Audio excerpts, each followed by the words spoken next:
राधे राधे। माघ मास महात्म का 7वां अध्याय आज हम प्रारंभ करते हैं। छठे अध्याय में बताया गया था कि कुंडल और विकुंडल के दुष्कर्मों के कारण उन्हें यम के दूत यमलोक ले जाते हैं। अब 7वें अध्याय में यह बताया जा रहा है कि चित्रगुप्त ने उन दोनों के कर्मों की आलोचना करके दूतों से कहा कि बड़े भाई कुंडल को घोर नरक में डाल दो और दूसरे भाई विकुंडल को स्वर्ग में ले जाओ जहाँ उत्तम भोग है।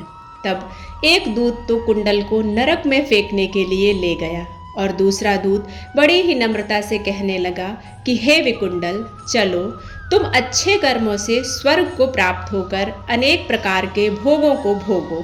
तब विकुंडल बड़े विस्मय में पड़कर मन में शंका के साथ दूत से कहने लगा कि हे यमदूत, मेरे मन में बड़ी भारी शंका उत्पन्न हो गई है, अतः तुमसे कुछ पूछता हूँ। कृपा करके मेरे प्रश्नों का उत्तर दो। हम दोनों एक ही कुल में उत्पन्न हुए, एक जैसे ही हमने कर्म किए। दोनों भाइयों ने कभी कोई शुभ कर्म नहीं किया, फिर एक को नरक और दूसरे को स्वर्ग किस कारण प्रदान हुआ है? मैं अपने स्वर्ग में आने का कोई कारण नहीं देखता। तब यमदूत कहने लगे कि हे विकुंडल, माता पिता पुत्र भाई बहन ये सब संबंध जन्म के कारण होते हैं और जन्म कर्मों को भोगने के लिए ही प्राप्त होता है।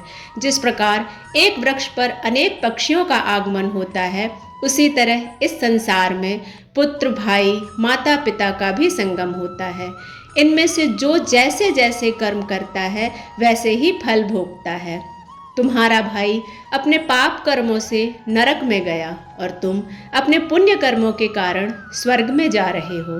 तब विकुंडल ने आश्चर्य से पूछा कि मैंने अजन्म कोई धर्म का कार्य नहीं किया, सदैव पापों में ही लगा रहा।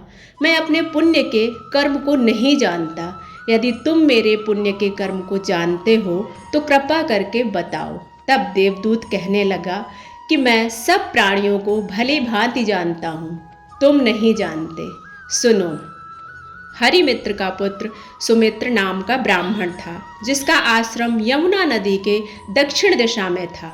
उसके साथ जंगल में ही तुम्हारी मित्रता हो गई और उसके साथ तुमने 2 बार माघ मास में श्री यमुना जी में स्नान किया था। पहली बार स्नान करने से तुम्हारे सब पाप नष्ट हो गए और दूसरी बार स्नान करने से तुमको स्वर्ग प्राप्त हुआ।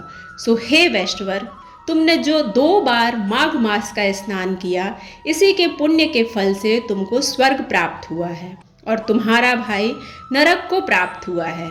दत्तात्रेय जी कहने लगे कि इस प्रकार वह भाई के दुखों से अति दुखित होकर नम्रता पूर्वक मीठे वचनों से दूतों से कहने लगा, हे दूतों, सज्जन पुरुषों के साथ 7 पग चलने से मित्रता हो जाती है और यह कल्याणकारी होती है।